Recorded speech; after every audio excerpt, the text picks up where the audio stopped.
started.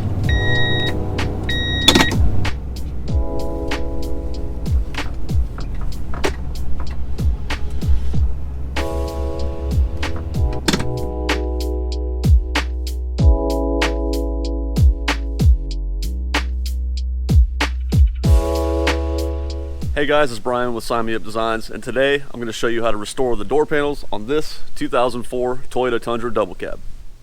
So again, this is a 2004 Toyota Tundra.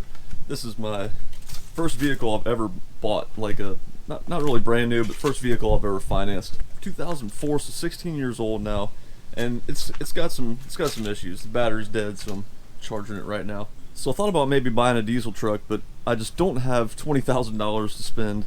So instead, what I've decided to do is put a little bit of work into this thing, maybe kind of dress it up a little bit and make it a little bit more fun to drive. It's been a great truck so far, but it's getting old and it's got some issues that I want to address. The first issue is this yellowing headlight. Both of them are kind of yellowed. I've replaced these before. I've resurfaced them like 2 or 3 times over the past 16 years. You can kind of see where they're just kind of stress cracked right here, but I got some new lights coming for them. Now, a quick fun fact about this particular Toyota Tundra. If you're familiar with Toyotas, you'll know that the 2004s were the first year of the full 4-door trucks. They made the full 4-door, this body style, from 2004 to 2006. However, in 2005, they introduced the VVTi engine. So, this engine is the non-VVTi with the aluminum intake. So it doesn't have the air injection pumps that are known to go bad in these trucks. In my opinion, this is one of the most sought after 4-door Tundras in this body style. Also, it has the 20-inch XSP wheels. So the XSP package was a package that Toyota did to put leather in the truck.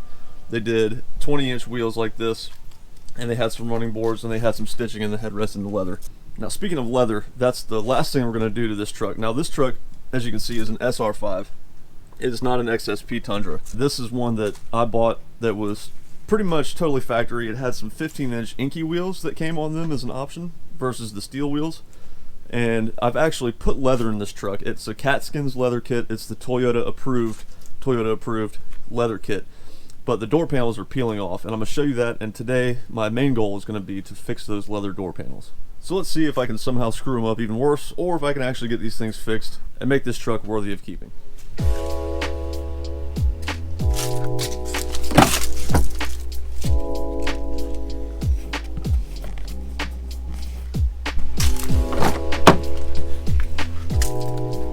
Yikes, that's definitely the worst.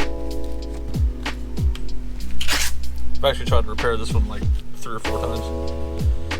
And it always works for a little while, but then it comes back and looks even worse.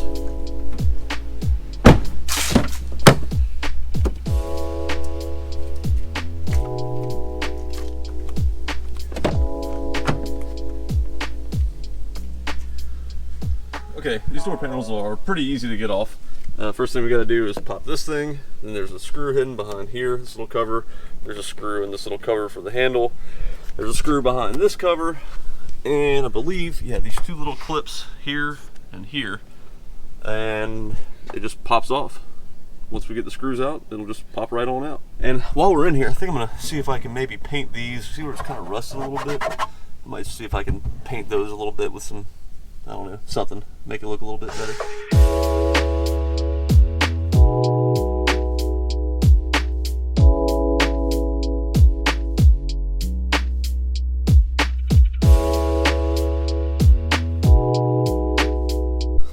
One thing I want to show you guys too, this is kind of tricky. Once you get this Phillips head screw out on these handles, and this goes for all 4 of the door panels in this thing, and pretty much most Toyotas, there's a clip that goes in and then slides in this way for this handle, for this little bezel, and a lot of people break these things getting them out. So I'm going to show you how to not break them whenever you get them out.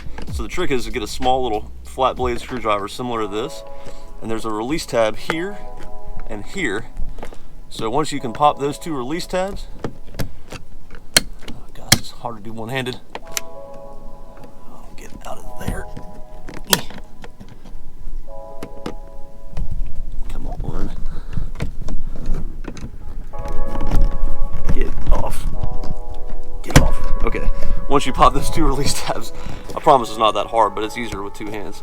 And this is going to slide backwards, and then you can pull the handle, and it comes right out. And then this is the little tab I was telling you about. This little tab right here goes into this little slide right here. So it has to go that way, and then it pops out. But the tabs have to release off this one and this one first. So if you do that, you will not break these handles.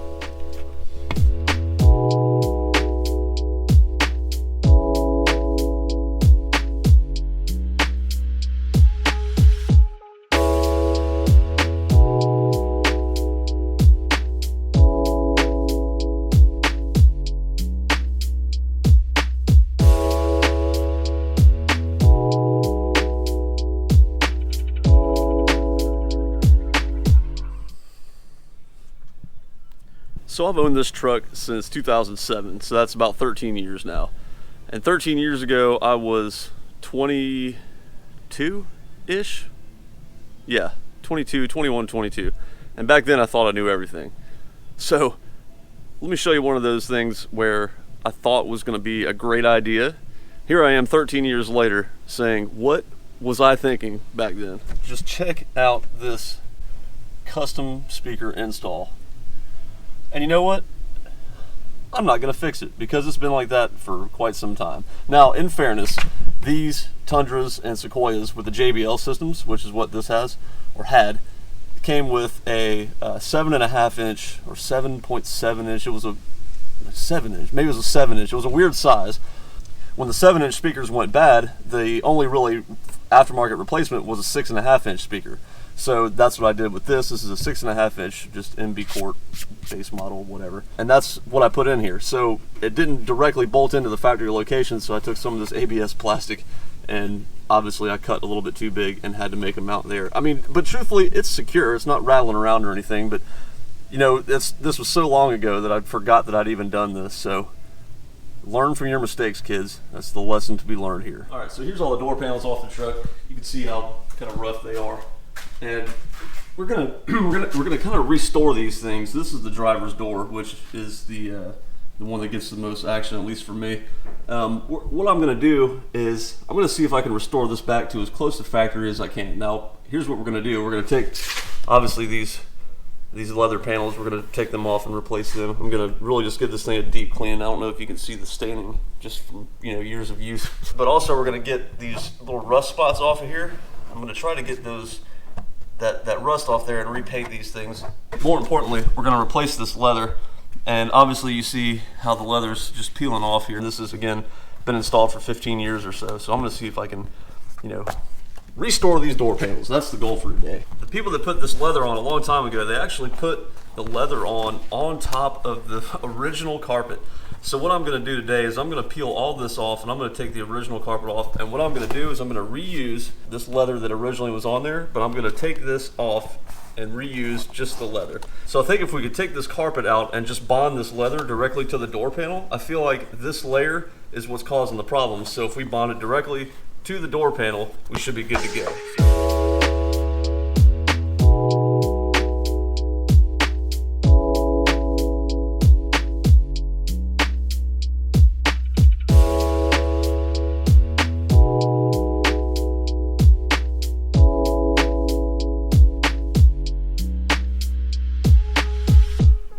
All right, we got this thing kind of prepped and ready for some new vinyl. So what we used was just this scraper. It's just like a little gasket scraper type deal, and just some 220 sandpaper just to kind of sand the rest of it off. You can also get a little tack rag and go back over it and kind of get all the small little imperfections out of it too. What we're going to use for adhesion is this 3M yellow super trim adhesive. You can get this at just about any auto parts store, paint finishes store. They should have something similar. 3M is one of the better brands. I wouldn't recommend getting any different off brands or anything like that.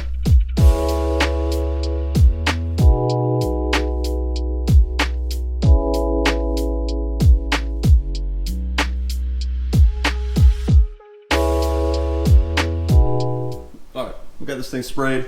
It's very important to read the directions. So it says to spray, and the bonding range is 4 to 30 minutes. So what that means is you want to spray it and then wait at least 4 minutes, but not more than 30. I like to wait about 5 to maybe 10 minutes at the most, because what this stuff does is it actually gets tackier as it sits. So once it gets tackier, it should bond a little bit better. If you do it right away, it'll be too wet and it won't bond. So we've got both surfaces sprayed. Let's wait a few minutes and then we'll put the vinyl onto the door panel.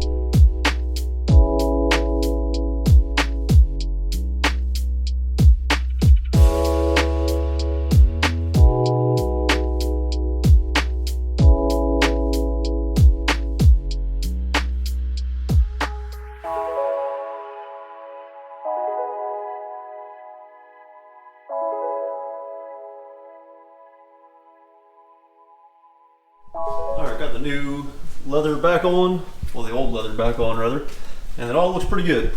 Definitely better than it was. It's not peeling up in the corners anymore. It's all kind of firm and on there. It looks pretty good. I cleaned everything up as best I can.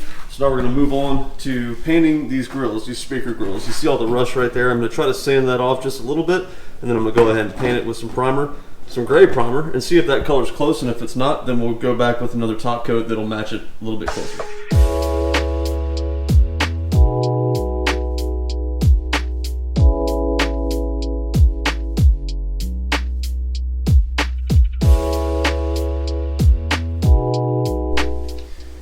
Okay, I got the primer on there. It looks really good, but it's not quite the same shade that we're looking for the door panel. I guess this is more of a taupe or a brown tannish color versus the gray right here. So what I'm going to do is I'm going to go and see if I can find some paint that matches a little bit closer to that door panel.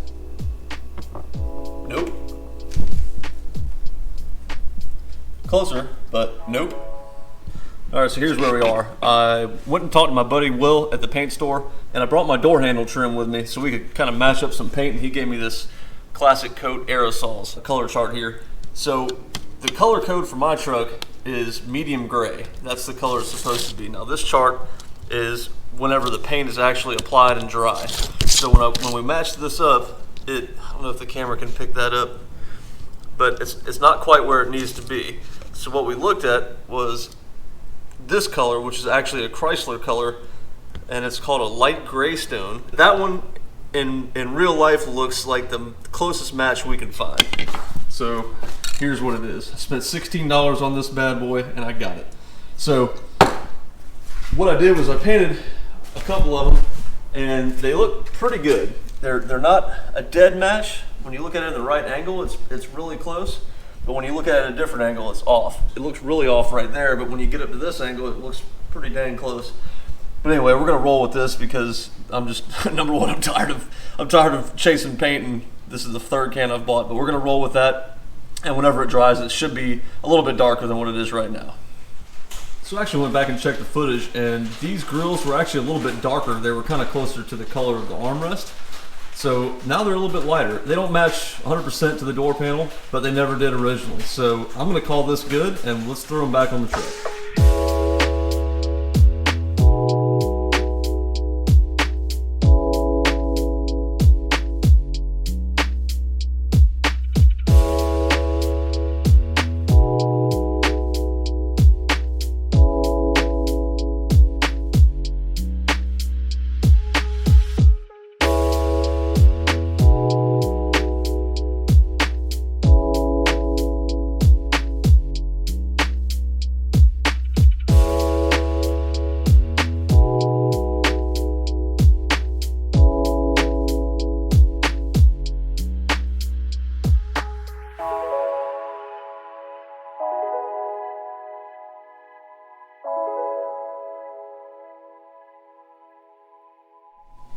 Alright guys, so here it is all done.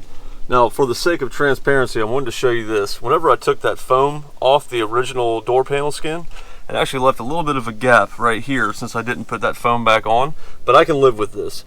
Otherwise the door panel looks excellent. The corners aren't peeling up like they used to be, but everything else looks really, really good on these door panels. But I'm super happy with it. It turned out pretty good compared to what it was, and I'm gonna be able to live with this for a little bit longer. So the paint for the speaker grills actually turned out really nice. It matches the door panel better than I thought it would. So all in all, I'm super happy with the result on this door panel.